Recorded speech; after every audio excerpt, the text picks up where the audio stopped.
Okay, brilliant. You're all set. Brilliant.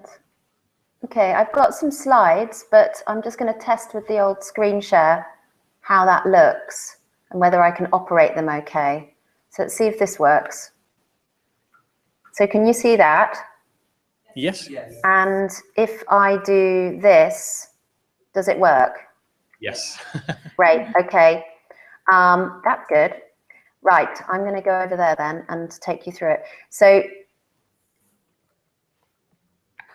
hello, I'm Zoe Philpott, and I'm an interactive storyteller, and I'm going to talk about narrative structure and Gangland Karma. Is anyone surprised by that? Is that your expectation, that I'm going to do that? You sort of mention it. Yes. Yeah, okay. Is there anything else that you're expecting me to talk about? No. No, I need response. I can see you. Thank you. Can I also just find out quickly, how long have I got? Have I got sort of 10 minutes or something? Yeah, we got up to about 20 minutes, if that's okay. Cool, yeah. And can I just find out a bit more about who I'm talking to so I can see you all? So, yeah, so we're in the DMLL at the moment in our lab. Yeah. Got together some of the people that are taking part in our program. Mm-hmm. And, yeah, so I'm Alex Masters. I'm the learning tech in the lab, and I'm part of the Game Changers team. Mm-hmm. We've got Kate Green, who's here. She's waving now, if you can hello, see her. Kate. I can see you. You can't see me. Let me just, yes. Hello, Sylvester. And Sylvester, who's over in the corner there. So, and everyone else is part of our wonderful audience. So, okay. Hello, hi. So let me return to what I was going to say. Okay, so I'm an interactive storyteller. What that means is I've been working in technology for 15 years, and I have also been working in performing arts for over 20 years. And combining the two, I took that into advertising about 7 years ago. And since then, I have choreographed industrial robots, and I've also created things like a driving game that's played by 200 people simultaneously, involving motion sensors, but still built in Unity and all sorts. So I've got a very, very varied background and what I do. So first of all, a bit about Gangman Karma. Gangman Karma is a game for 9 to 12-year-olds at risk of gang culture. This is something, this is Simeon Moore is a former gang member, as you can see from this slide. He really sums it up well, that these young people are surrounded by gang culture. There's a window of opportunity between, well, until they reach about 13, that they won't get sucked into it. But because it's their normality, they don't have a trusted peer to offer them an alternative. So that's where Gangland Karma comes in. That's the idea, that we are going to give them an answer to what to do with themselves in a way that isn't just the answers that are presented to them on their doorstep, their normality. So this brings me into narratives. So the way that, if you come across, I'm just going to flip back to being able to see you for a second. Have you come across choose your own adventure books ever? Yeah. Yep. Yeah, okay. So choose your own adventure book. This is what you've got on screen now is what a map for a choose your own adventure book. This might be, very simply, the map for a Gangland Karma experience. So at every point, something happens, and then something else comes of that, and the player gets to choose what they choose. And if you imagine the red lozenges, if we imagine that actually represents every time it's a outcome that's to do with gang culture. So that might be an outcome that involves their friends hurting themselves. It might be an interaction with the police. It might be going down badly. It might be I mean, there's all sorts. It might be sort of an invitation to go to the park, and whether or not you bring the knife might be the scenario that leads to they choose the knife and then they end up in the red area. What these young people don't have access to, and what the game will give them, is the access to the other strands, which are the sort of white patches and the yellow patches. And when I say they don't have access to, that's not strictly true. Of course they have access to it, but the means to access it usually would involve talking to a teacher or a social worker or a nice person, goody two-shoes, that effectively is not in their immediate peers and may not be someone they trust.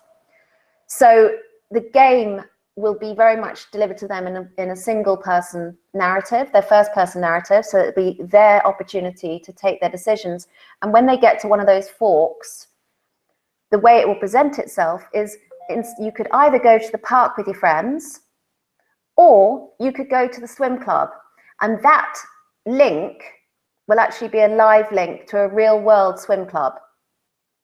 So they are actually able to then go off and do something positive that takes them into the real world and isn't just a digital idea. But now, here's the critical bit on this narrative structure, and that is with Choose Your Own Adventure and with, more importantly, life, you can only go one way. That's forward. But in the structure of Gangman Karma, we're going to be able to rewind. So this is where it gets interesting, and this is where the whole point is that those young people can explore all the outcomes, but then return to a previous decision and choose another way. So I don't know, did any of you read a Choose Your Own Adventure book? I mean, it's so old-fashioned now. Who didn't check all the different outcomes? Did you get through the book? Did you just go with one route, or did you keep going back and trying different things?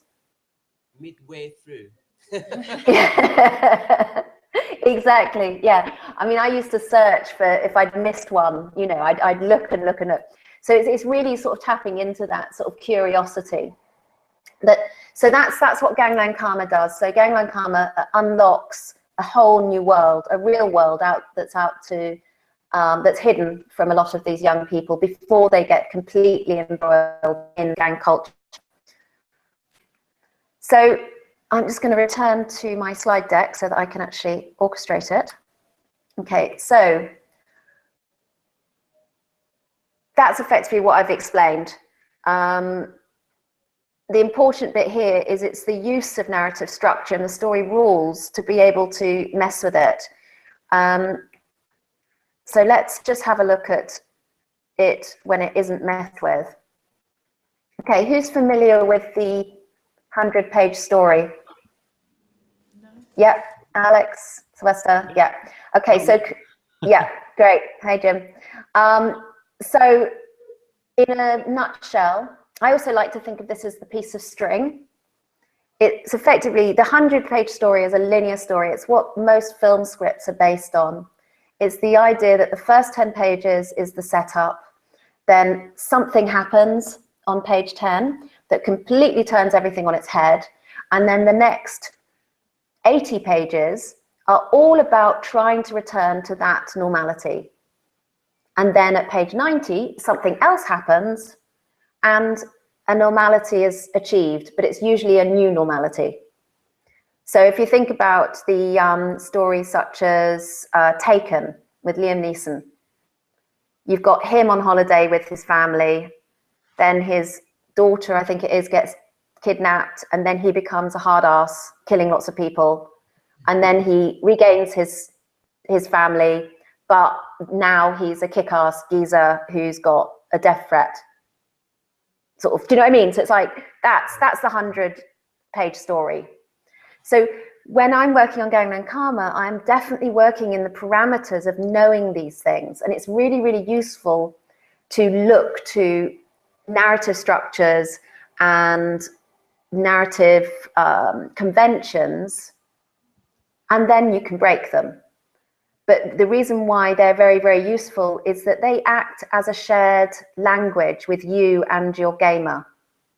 or your reader, or, I mean, the term user experience, that must be familiar to you. I really don't know your background. So is that a familiar term, UX? Yeah, very much, yeah. Yeah, good.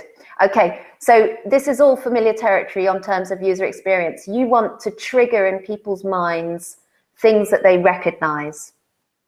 So the 100-page story is an incredibly useful rule, structure to know, and then how much you choose to stick to it is completely up to you.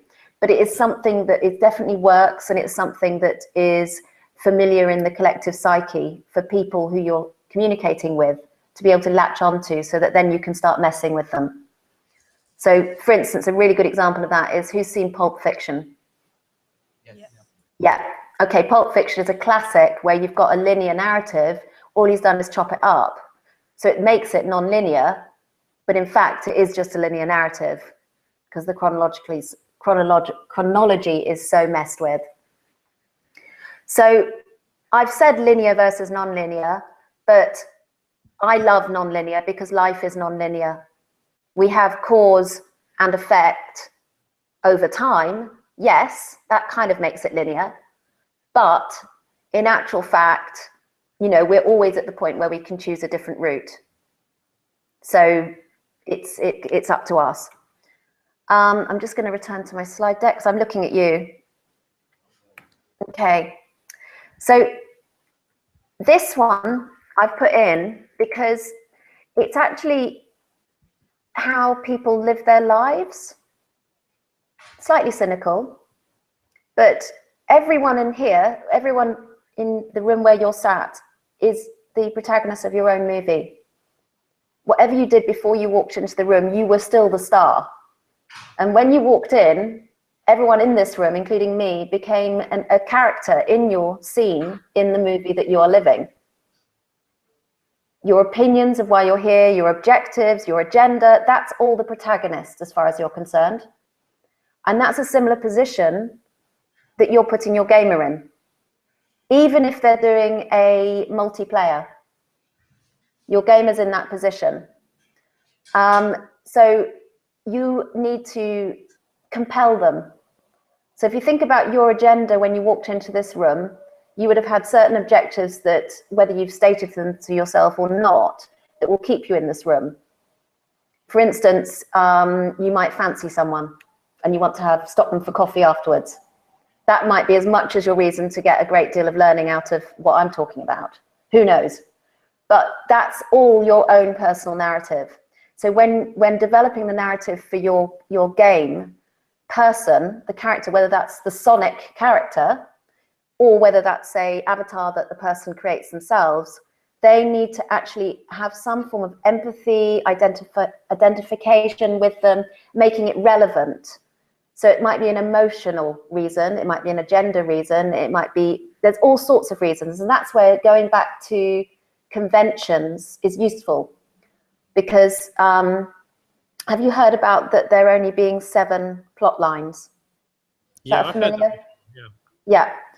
Well, this is because there are some archetypes that as human beings we cling to and we enjoy and we like, and they mean things to us. How this has happened, I don't know, but it's the way it is. And you can actually map most stories, if not all, according to who you speak to these 7 archetypal plots.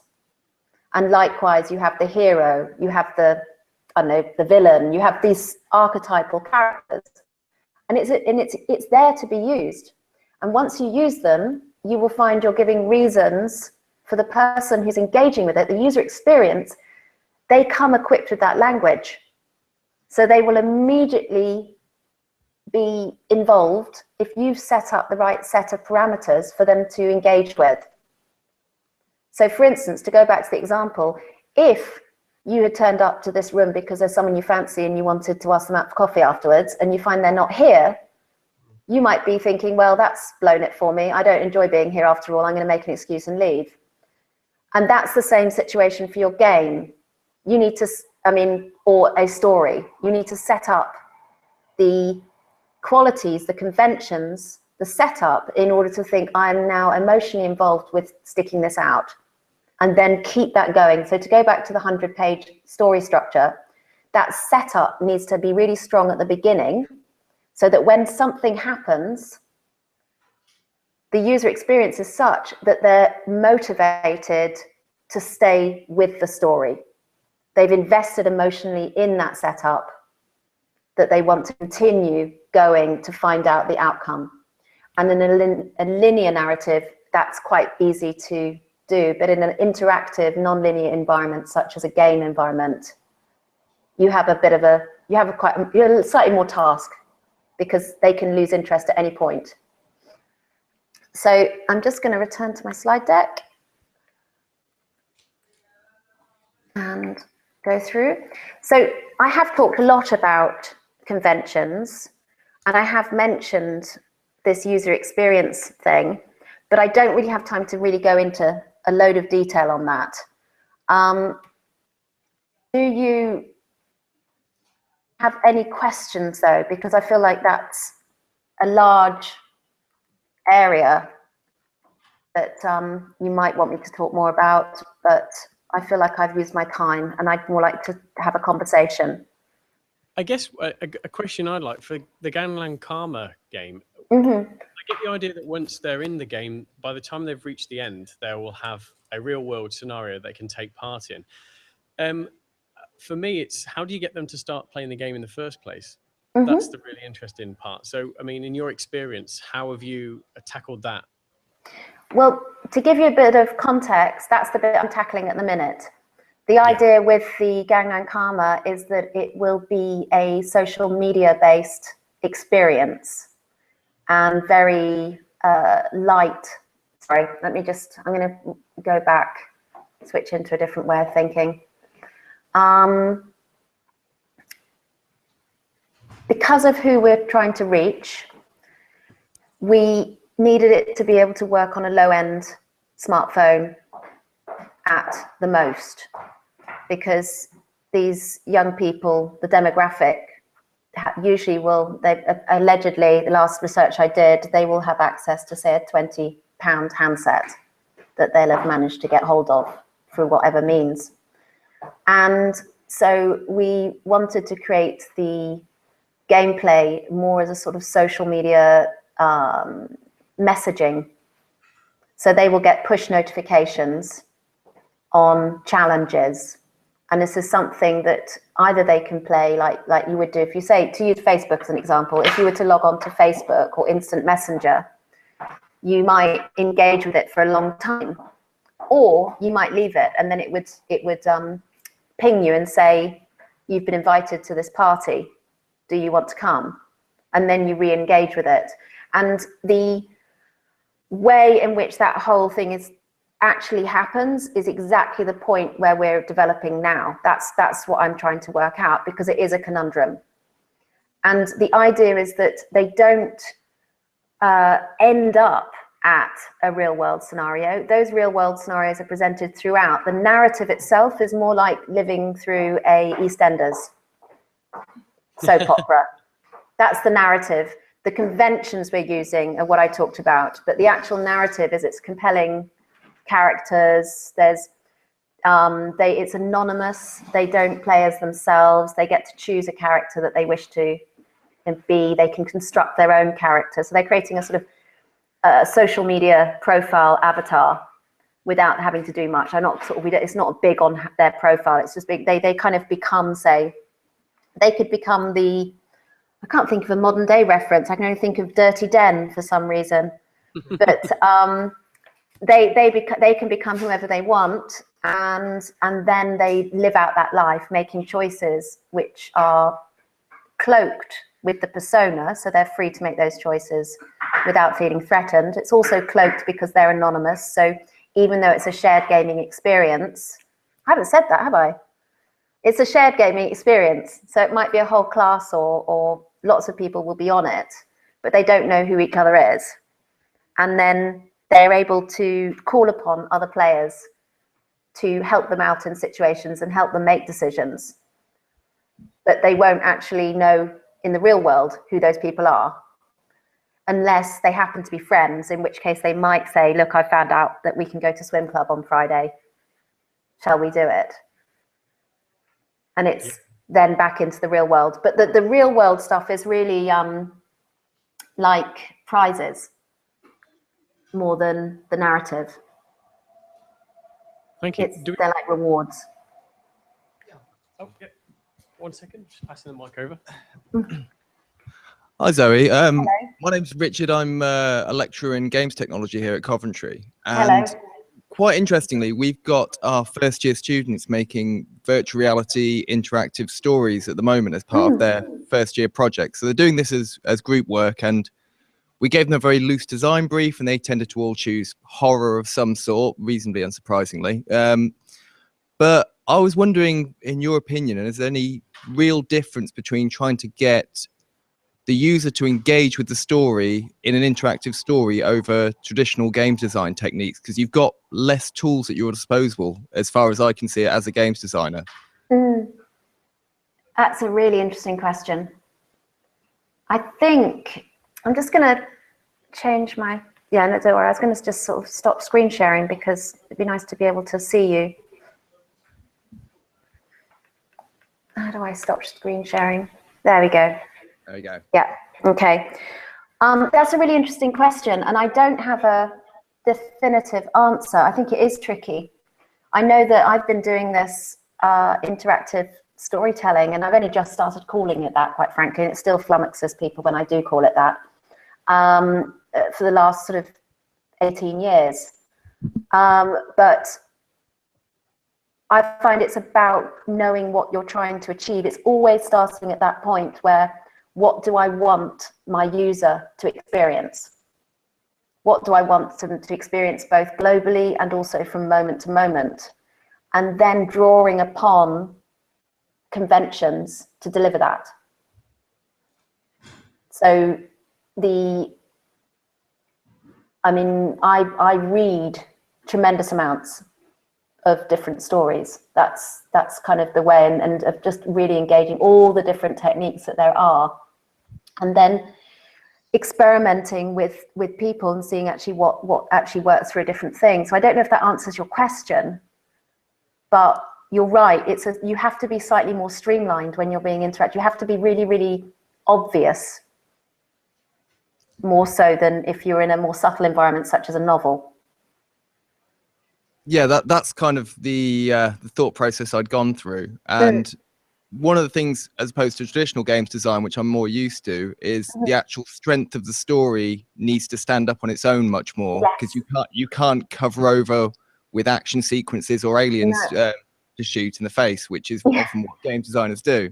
So you really need to think about the story in much more detail, and then how you drip feed that story to the user and how you keep them engaged. Absolutely. Well, one of the solutions we've come up with is give them a virtual reality headset, and you're fully engaged in the environment anyway. But it's new, and it's something we're trying that we're not really sure how it's going to go just yet. So I thought your perspective would be very interesting, considering the project you're doing. Yeah, I think that the main thing is don't stop asking other people to try it and to give you feedback.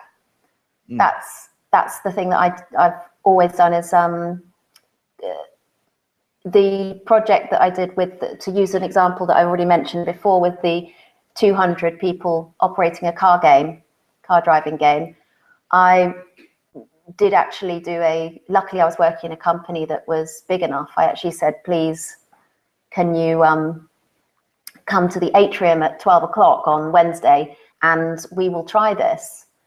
And so I then it was a really, really rubbish demo, because we were very early stages in the user experience and we couldn't wait until it was finished. We had to keep testing it with the audience, because there is much a component as the person experiencing it is a huge component to the game. So I had the people stand there, do it. I kind of explained the bits in between, and then I asked for feedback, because they're the ones who will actually be able to say, when they're kind of being given it for the first time, whether or not your thoughts on how it should work does work. So, I mean, obviously in digital, we all do rapid prototyping, but rapid prototyping is the way. And that means, like, from the sketch on the paper being the first one, right through to when you actually get into build. You know, you might find that the position of an icon on a screen will transform the experience, and the use of color will transform the experience and turn it from something that's engaging to something that is not compelling as much as the storytelling, which doesn't really help. But it's like you have to keep testing it with the user. Okay, that's great. Thank you very much. Do we have any more questions? Hi, my name is Amanda Hardy. I'm an e-learning developer in engineering computing. Hi. I was really interested when you started talking about using the Gangman Karma game to point the players ultimately at real world activities and locations, but it sounds like there's a bit of a that would only really work on a very small scale, like a neighborhood kind of scale. Mm-hmm. So how are you sort of thinking about scaling that? How's that going to be managed? You're right. It's not an easy task that we've set ourselves. The idea is that we will have partners locally and non-locally, globally, that always work on a global level. So for instance, if the algorithms that we'll be setting up are things like search for local X, Y, and Z. However, they will also need to bear in mind that the X, Y, and Z still exist. You know, that they're not just scraping the net for some random place that actually closed down, but it hasn't been updated.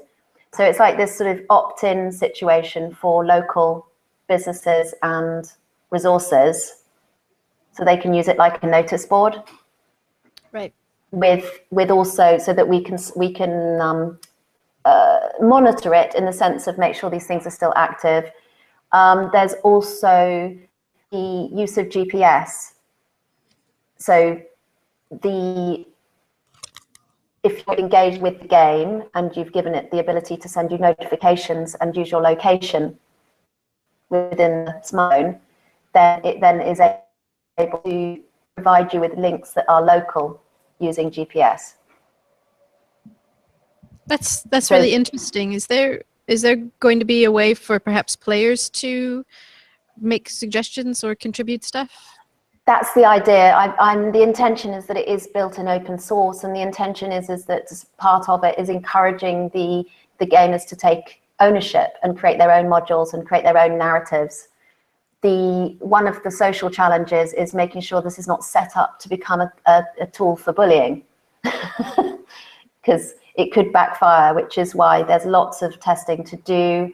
The first MVP hasn't been created. It's still in my head. The first gaming scenario, I've got very clear ideas as to what that might be, but it needs to be tested in,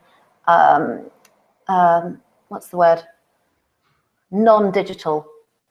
It needs to be done in paper and pen. And in fact, I do a lot of my storytelling using string in the real world, where you actually literally, you involve a group of people like yourselves, and as the story is told, you get tied up in string, and everyone gets a sense of where the connections do lie and where the tension points are of the narrative as the string kind of glides and gets tangled. And that's actually a way that I wish to test this within schools.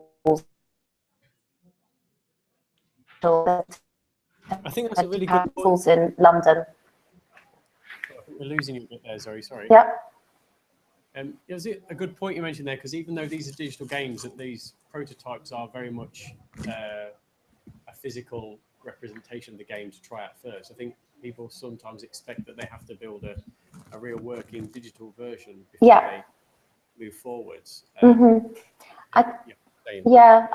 think that sometimes you can spend a lot of time getting involved with the technology before you've actually worked out the basics. And if you want to do that on the cheap, at speed, then you best have the people with all the different skill sets. Admittedly, you might have the technical people totally hand in glove as with the narrative people, but because it's important too, but you may not actually get into the code base until sort of after the first few paper versions. Oh, brilliant. Do we have any more questions at all? Or? Oh, yep, one more. Hi, Zoe. My Hi. name's Sam. You probably can't see me. I'm going to come over here a little bit. Hello. Thank you. Hi, Sam. Over Hello. here. I'm going to go sit back over there. Oh no, I can Yeah. sit right here. Thanks, I can Alex. see you. I can see you.